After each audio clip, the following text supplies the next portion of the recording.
नमस्कार दोस्तों, मैं हूं संजय कथुरिया, प्रोफेसर बड़ा बिजनेस प्राइवेट लिमिटेड। और आज जिस कोर्स के बारे में आपको बताने वाला हूं वो एक पाथ ब्रेकिंग कोर्स है। उसका नाम है फंड रेजिंग। जी हां, देखिए, कोई भी जब स्टार्टअप चालू होता है या कोई भी मिड साइज कंपनी भी हो जाती है, उसके लिए फंड रेजिंग बहुत इंपॉर्टेंट होती है। तो फंड रेजिंग जो होती है वो दो तरीके से हो सकती है। पहला, आप उधार ले सकते हैं। दूसरा, आप जो है कंपनी के शेयर्स बेच के शेयर्स के अगेंस्ट पैसे ले सकते हैं। तो आप कौन से तरीके से जाना चाहेंगे, ये आपको ध्यान रखना है। तो इस कोर्स में हमने बताया कि अगर आप शेयर्स बेच के पैसा रेज करना चाहते हैं तो किन किन चीजों का आपको ध्यान रखना है। उसके लिए आपको इन्वेस्टर्स के सामने पिच करना पड़ेगा। देखिए, उधारी में क्या होता है, उधारी तो बड़ी सिंपल है। आप गए, आपने प्रोजेक्शन दी, आपके पास कोई जमीन है, उस जमीन के वैल्यू के अगेंस्ट आपको लोन मिल जाएगा और आप धीरे धीरे उस लोन को चुका देंगे। पर जो निवेशक होता है, जो आपकी कंपनी में इक्विटी लेता है, वो आपके साथ पार्टिसिपेट करता है, आपके दुख सुख का साथी होता है।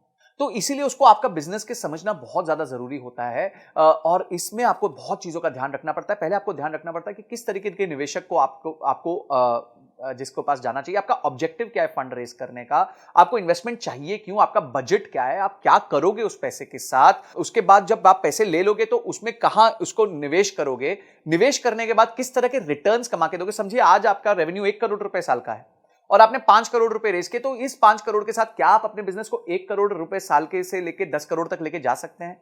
ये सारी चीजें आपको ध्यान रखनी पड़ेंगी, आपको अपने निवेशक को समझानी पड़ेगी, स्टोरी समझानी पड़ेगी कि क्यों आपका बिजनेस इतना अच्छा है, क्या क्या स्टेप्स होते हैं फंड रेजिंग में, बूटस्ट्रैपिंग क्या होती है, बिना फंड रेजिंग के कैसे बिजनेस चल सकता है, इन्वेस्टर्स को जब आप पिच करते हैं तो कैसे करते हैं, कैसे उसके फ्रेमवर्क्स भी दिए हैं हमने, स्टैंडर्ड पिच डेक्स भी दी हुई है कि कैसे पिच डेक बनानी चाहिए। उसके बाद आपके प्रोटोटाइप्स क्या होते हैं पिचिंग के, आपके टर्म शीट क्या होती है, ड्यू डिलिजेंस क्या होता है जब लोग आपके बिजनेस को आके समझते हैं, उसके बाद किस तरह का पेपर वर्क होता है, आपका शेयर होल्डर एग्रीमेंट क्या होता है, शेयर सब्सक्रिप्शन एग्रीमेंट क्या होता है, कंपनी की वैल्यू कैसे तय की जाती है कि भाई ये कंपनी 100 रुपए की है कि 200 रुपए की है। उसके बाद आप एंजल इन्वेस्टमेंट कैसे ला सकते हैं, वेंचर कैपिटलिस्ट को कैसे ला सकते हैं। और उसके साथ साथ हमने ये देखा है कि कुछ अच्छे एंटरप्रेन्योर्स से मिलकर हमने ये पता किया कि उन्होंने फंड रेज कैसे किया था, उनकी जर्नी कैसी रही है, उनके लिए कभी क्या प्रॉब्लम्स आई और उस प्रॉब्लम्स को उन्होंने कैसे सॉल्व किया। और अंत में जाके बॉम्बे स्टॉक एक्सचेंज में घंटी बजानी है, आईपीओ लेके आना है। तो किस तरीके से आप अपने बिजनेस को बिल्ड कर सकते हैं, कि इन्वेस्टमेंट बैंकर कौन होता है, उसका रोल क्या होता है आपके बिजनेस में, और किस तरीके से आपको फंड लाके देता है।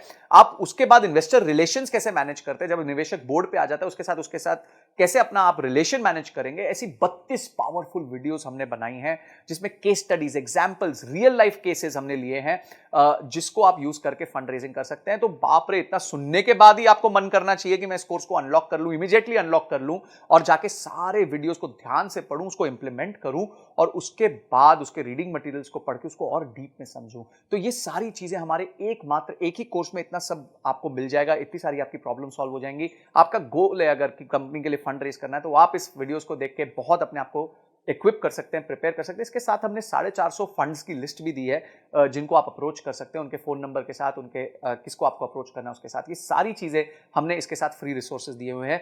तो इमीडिएटली जो है एक्शन लीजिए, क्योंकि एक्शन के बिना कोई परिवर्तन नहीं आएगा, कोई चेंज नहीं आएगा। तो आपने इस वीडियो को देखा, आपने इस कोर्स को अनलॉक किया और आपने ये तय किया कि इस कोर्स को देखने के बाद मैं फंड रेज में और ताकतवर हो जाऊंगा। इन सब के लिए आपका बहुत बहुत धन्यवाद।